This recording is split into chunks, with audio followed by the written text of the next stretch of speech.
I'm the Man of Steel. I'm Superman. Up, up, and away!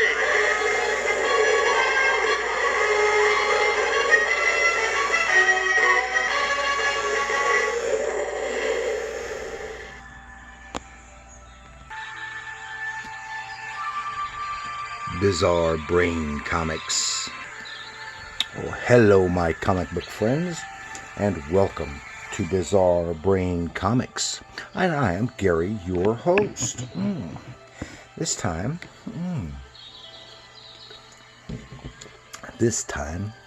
I want to do a second part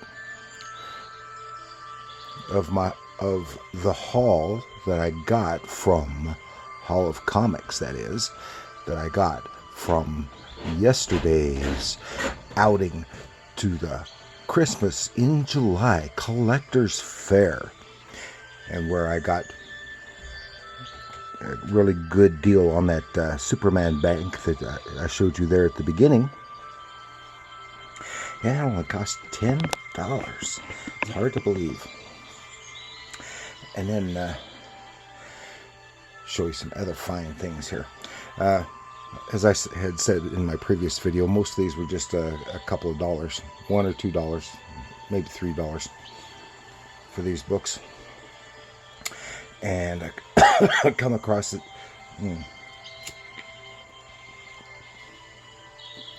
Come across this World's Finest miniseries. Unfortunately, I wasn't sure. I couldn't remember if it was a one-issue or two-issue miniseries, but it is a 2-issue or 3-issue miniseries. It was a 3-issue miniseries, but they only had the first two issues available. And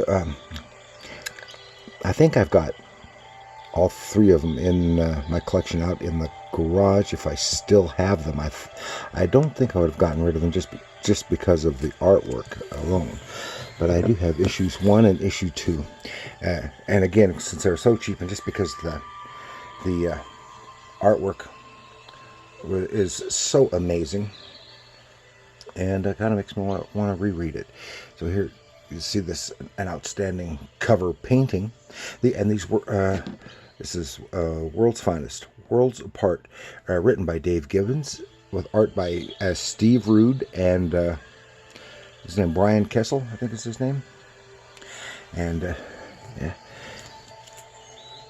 that's issue 1, and then this here is issue 2. It's a beautiful painting, and then you see almost the exact same image on the back, except with Lex Luthor and the Joker, while they're shaking hands, being friendly. Their respective goons are holding guns on the other guys.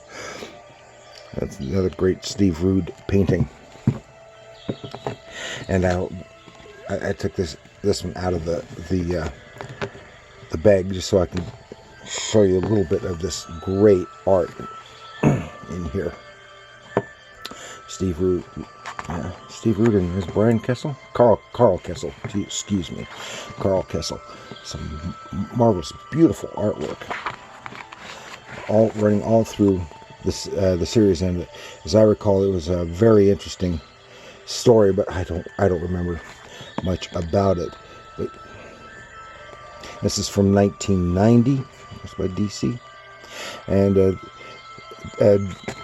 these miniseries was the first World's Finest title that they had for several years, since the previous title had been canceled, and eventually kind of gave rise to the Superman Batman title, which surprisingly enough was not titled World's Finest. That makes no sense, because everyone just thinks of it as World's Finest.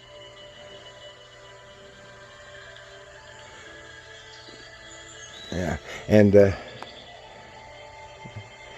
they make it an interesting team. There was even a novel that was a team up, and it placed Superman and Batman in the 50s, I think, if I remember correctly. And then I got Action Comics Weekly number 601. It was from 1988, I think it was. And for the They had the 600th issue was the last monthly issue of Action Comics for about 3 months or so. Then they came back with Action Comics Weekly, continuing the numbering system. So this, and it came back as a 48-page weekly comic. It was an anthology, and they featuring a variety of characters, just as you see here. Of course, Superman. Every issue of Action Comics always featured Superman since the very beginning. But this also had the Secret Six, which I don't remember much about, Mad Dog, who was created by Max Allan Collins and Terry Beatty, they had also created Ms. Tree, who was Mysteries, and Mad Dog was also in the Arrowverse. Dead Man, Black Hawk. This story was written by Mike Grell, and I've forgotten the artist. And it was kind of utilizing the stylization of Howard Chaykin from his Black Hawk miniseries. And then, of course, the Green Lantern. And this one was was drawn by Gil Kane, who had originated the Green Lantern, the Hal Jordan version of the Green Lantern. And this is all Hal Jordan. It's also got John Stewart in here too. But and these were continuing storylines of various artists. There's Gil Kane, and I think this storyline was the last time Gil Kane drew Green Lantern. But you couldn't hold me to that. There's Mad Dog with Terry Beatty. I'm not sure if this is where Mad Dog originated, or if the miniseries featuring him came first. I don't remember. Off the top of my head, here's the Secret Six, drawn by Dan Spiegel, written by Martin Pasco, and of course Dan Spiegel had previously done the Black Hawk series decade before, or not a decade before, just a few years earlier in that decade. And then where's the center here? Center spread.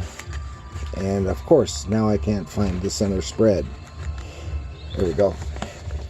And each issue of Action Comics Weekly featured a center spread, a 2-page spread like this, which is very similar to a Sunday page featuring Superman for a continuing storyline. And this was penciled by Curt Swan. Written by Roger Stern, who had been writing Superman in the other titles, or whatever. John Beatty was the inker, but and I think this was the last storyline, Superman storyline, that Curt Swan drew. I'm not positive on that, but to my knowledge it was, because he hadn't been drawing Superman in several years at this point, and it was just a double-page spread like this, and as I said, like a Sunday page. And in this storyline, he wound up having a cult revolving around him, people thinking he was a god. I remember that. I don't know if this story has ever been reprinted. I would surely like to see it so I could read the entire thing all at once. And I said I used to have. I got almost every issue of Action Comics Weekly, which lasted for about a year or so, or maybe less. I don't remember. And but I don't think I have them all any longer. And it has Dead Man. Yeah, mixed him in there too. Then I got this issue of Superboy number 34, and this is after this is before the crisis, obviously, because it had Superboy, and 82 or 83, I can't remember. And introducing a villain, the Yellow Perry, the left out the eye, Perry. And she was kind of a genie type character. And I think she was being manipulated, so she wasn't a villain, with the backup of Dial H for Hero. And this was, I think, after they had restarted Superboy from his first appearance as Superboy in this particular line, where he was started off at about 13, 14. I've forgotten now. I always enjoyed the Superboy titles and the stories. However, I was never thrilled with Superboy as being Superman as a boy. I always preferred him gradually learning his powers and making his appearance as Superman as an adult, which they later did in the comics after the John Byrne reboot. And the interior artwork is done by Kurt Schaffenberger, who had been doing Superboy and other Superman family characters for many, many years, and prior to that had done a lot of the Captain Marvel Shazam stuff for Fawcett and for DC. And here I didn't even know that they had this, and this is from, 2018, I think it said. A team up with Justice League, teaming up with the Mighty Morphin Power Rangers with Boom Studios. Some interesting art inside, and it looks like could be a good series. I despised the Mighty Morphin Power Rangers TV show. It was just so stupid. But I always liked the comics, and I liked the movies. They were so much better. And here we have Herbie #1. This is a reprint from A Plus Comics from 1990, I think it said it was. I think I had one other issue of this before.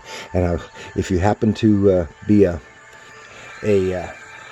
fan of old guys who like old comics, and Jason Mink, he just did an unboxing last week, and then it was a whole bunch of the Herbie books, and most of those that he showed there was, or I said that wrong.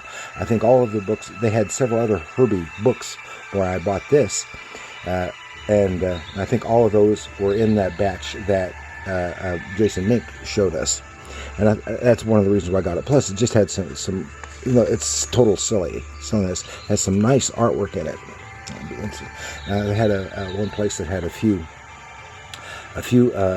alternative and independent comics, and this is one. These are all ones that I've never seen before. This is A Known Associates Mystery, The Green Skull, from Known Associates Press, and this is a series done by Joe Zabel and Gary Dumm, and they had previously done some work with Harvey Pekar on the American Splendor books. Okay, and here's another one that I'd never seen or heard of. Even the publisher, Eno and Plum, Terry Laban, who had done some inking work on the adult Cherry comics. There's another one from Antarctic Press that I'd never seen before, and this is just thumbing through it. It's just weird. Connie and Zoo, and I don't know what else to say about that. And then IDW's Judge Dredd #1, Year 1, and I've never seen or heard of these.